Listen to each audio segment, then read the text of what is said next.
जी तो प्यारे बच्चों, कैसे हैं आप? मैं उम्मीद करता हूँ कि आप सब ठीक होंगे। आज की वीडियो में बात करेंगे हम आपसे chapter number 14 states of matter and phase changes. Topic होगा कंस्ट्रक्टेड रिस्पांस क्वेश्चंस। पहला क्वेश्चन है, differentiate between evaporation and boiling. तो प्यारे बच्चों, एवापोरेशन का जो जवाब है वो आप यहाँ से ले सकते हैं, पेज नंबर 3 से। और the molecules of a liquid keep on coming out from the surface of a liquid at all temperatures, and such a escape of molecules from surface is called evaporation। ठीक है, यहाँ तक आप इसका जवाब लेंगे, डेफिनेशन है ये। उसके बाद नेक्स्ट क्वेश्चन जो है वो था कि बॉइलिंग पॉइंट क्या होता है। ठीक है, डिफरेंस करना था ना दोनों में। तो यहाँ से आप पेज नंबर 4 से लेंगे जवाब। The temperature of a liquid at which its vapours pressure becomes equal to the atmospheric pressure और external pressure is called its boiling point और boiling. This process called boiling. ये आप यहाँ पे क्लोज करेंगे, ठीक है। उसके बाद अगला क्वेश्चन किया जा रहा है, describe how boiling is related to the external pressure. कि जो बॉइलिंग है वो एक्सटर्नल प्रेशर के साथ इसका क्या ताल्लुक है। बच्चों, बॉइलिंग का क्या ताल्लुक है एक्सटर्नल प्रेशर से, इसको जीएस नोट्स की मदद से जानने की कोशिश करेंगे। डिस्क्रिप्शन में लिंक है, फ्री ऑफ कॉस्ट डाउनलोड कर सकते हैं। Boiling occurs when a vapour pressure of a liquid equals to the external pressure. Boiling उस वक्त होती है जब एक्सटर्नल प्रेशर जो है वो वेपर प्रेशर के बराबर हो जाता है। Lower external pressure. When external pressure is lower, the boiling point decreases. For example, water boils at low temperature on a mountain because the atmospheric pressure there is lower. High external pressure, when uh, external pressure is higher, the boiling increases. Boiling point increases. For example, in a pressure cooker, the by increasing the internal pressure, water boils at a high temperature, cooking food faster.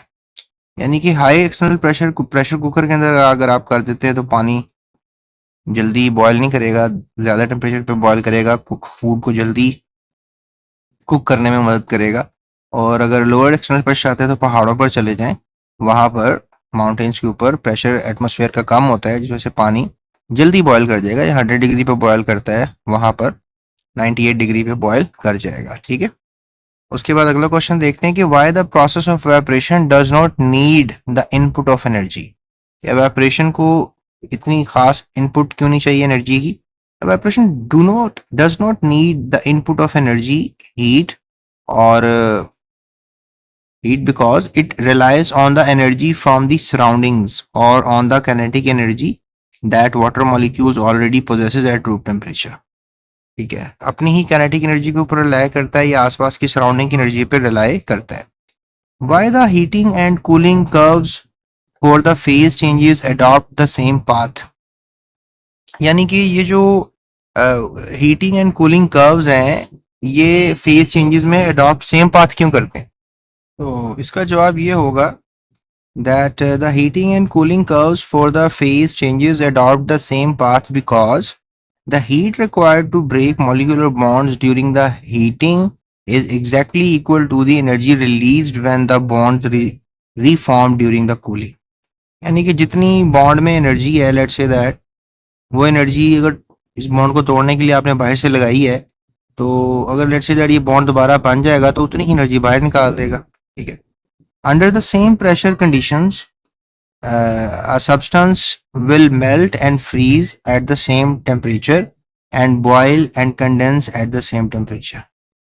ठीक है, तो heating and cooling curve जो है वो phase changes में same path क्यों लेते हैं, ये दो बड़े रीजंस आपने याद कर।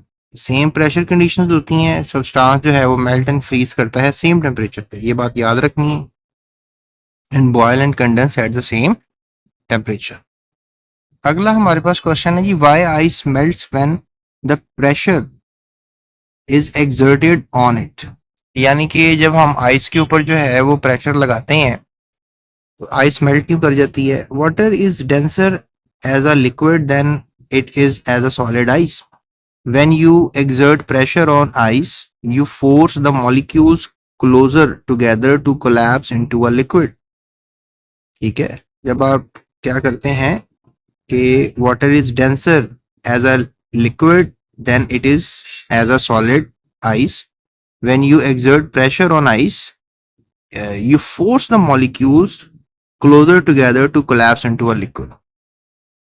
यानी कि वो आइस में पार्टिकल्स एक दूसरे से दूर होते हैं, जब आप प्रेशर लगाते हैं तो वो पार्टिकल्स क्या हो जाते हैं, करीब हो जाते हैं, तो फिर ये करीब वाले लिक्विड होते हैं और जो दूर होते हैं ये सॉलिड होते हैं, आइस होते हैं।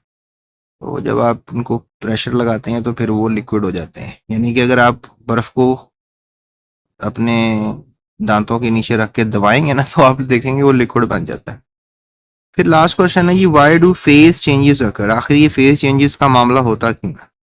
Phase changes happen because of changes in heat energy, यानी हीट एनर्जी के बदलने से फेज का चेंज होना मुमकिन होता है।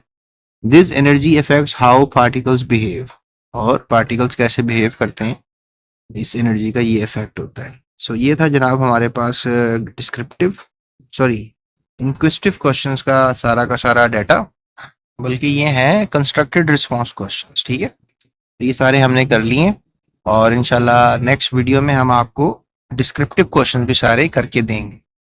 सो ये थी हमारी आज की वीडियो, अपना ख्याल रखिएगा, और अगर आपको पूरे चैप्टर के नोट्स चाहिए तो डिस्क्रिप्शन में नंबर है, उस पर डायल करके आप नोट्स हासिल कर सकते हैं। तो that's it, thank you so much, take care, अल्लाह हाफिज।